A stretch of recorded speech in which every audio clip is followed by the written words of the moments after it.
Hi you guys, it's Wendy coming to you with a project share.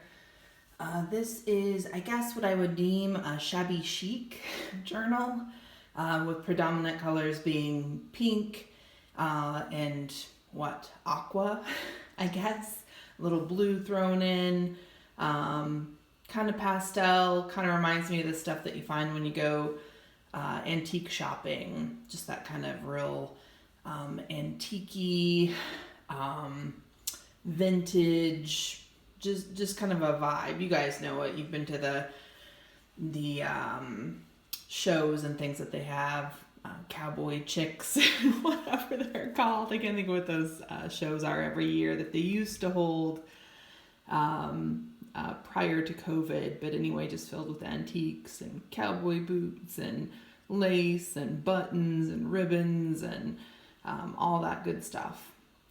So anyway, I altered a book called Making Pretty, and here's my cover here, some painted papers, and this little saying here, let no one ever come to you without leaving better. The back is a painty paper cover, which replicates the bottom of the front here. I had two little lessons here as far as making journals. Some of the books actually come with spines that are just paper thin, and so if I try to put my little hardware in here, it will literally rip the top, so I had to reinforce it this time. But I've got my tassel here that's filled with all sorts of beautiful goodies, laces and rickrack and all velvety ribbons, all sorts of things, and then I've got a key and a lock here as well. Let me go ahead and do a flip through. Painty paper made into a pocket, another pocket here, another pocket.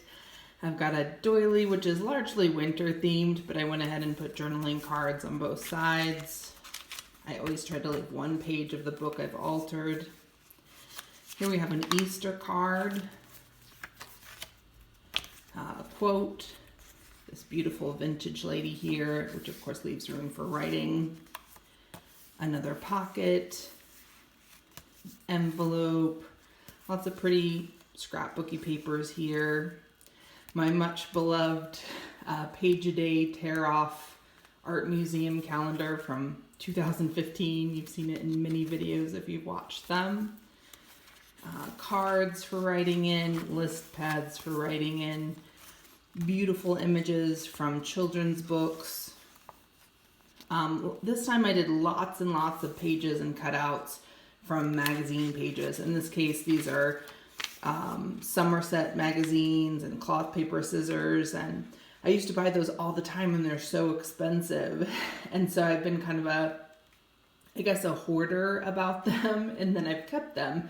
Some of them literally are from 2006. So I'm feeling liberal about using them. I think they have beautiful imagery. Like this came from one of the magazines. We've got these little journaling cards, some sheet music,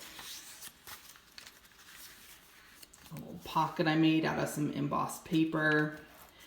Somebody gave me these cute little stickers recently, and I think you can buy them in huge lots of, like 100 stickers.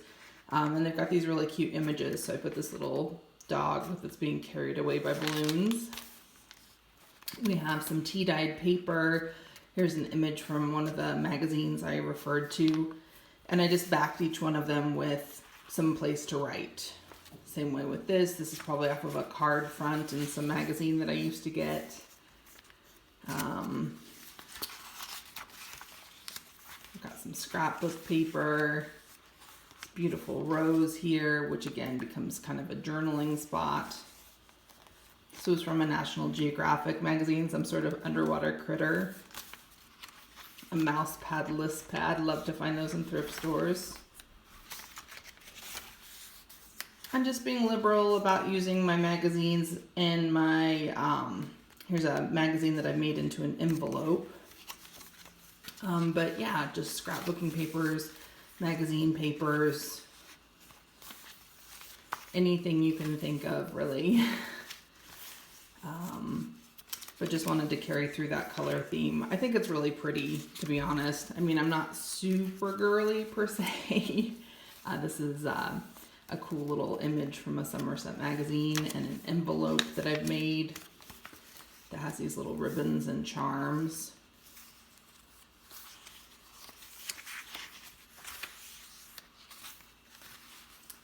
But just lots of attention and adoration, I guess, for that color scheme. I think it's really pretty. Here's a card.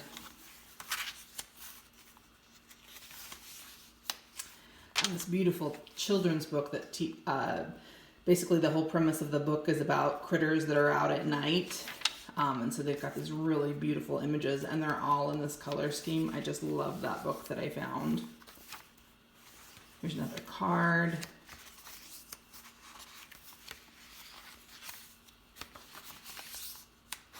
Some beautiful jewelry.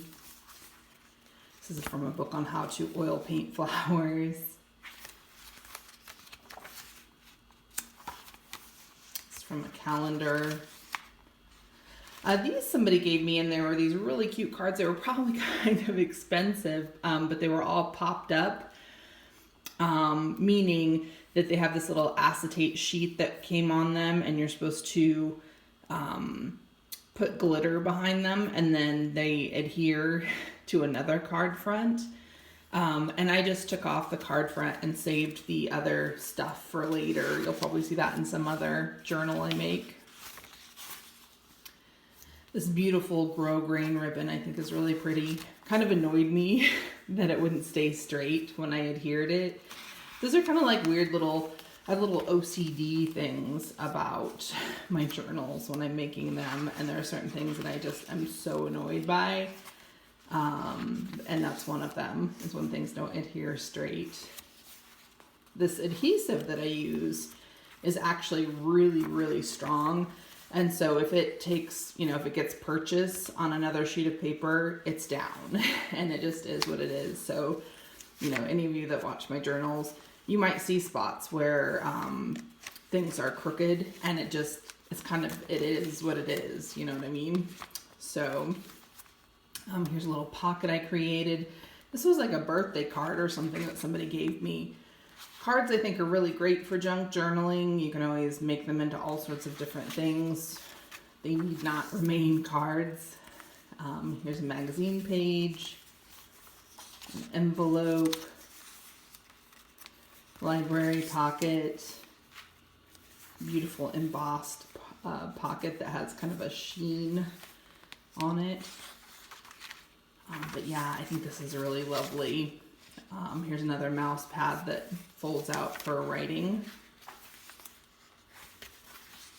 Very girly, very evocative. This is actually a pocket. This is kind of some paper that I've hoarded for a long time. It's handmade paper and then it's flocked. So it's got this beautiful kind of velvety, hairy texture on it. I just love it and I kept it like forever. So using all those things liberally. Beautiful children's book image.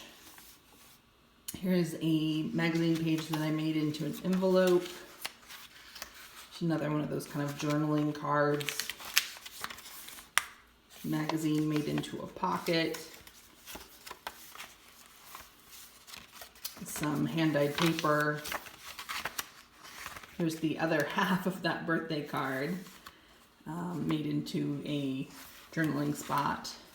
And then this is my end image, this beautiful scrapbooky paper that somebody gave me, and then magazine image that I put a little writing space on.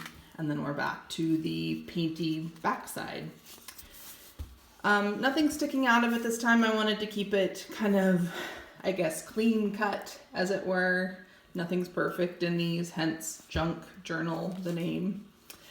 But yeah, I think it's really pretty, and hopefully the recipient is gonna love it. And I will be back to probably tomorrow with another journal. I've got so many that are kind of partially completed, and I really just need to get on the stick and get them completed and videotaped. So anyway, hopefully you're doing well, and I will talk to you soon. Okay, bye-bye.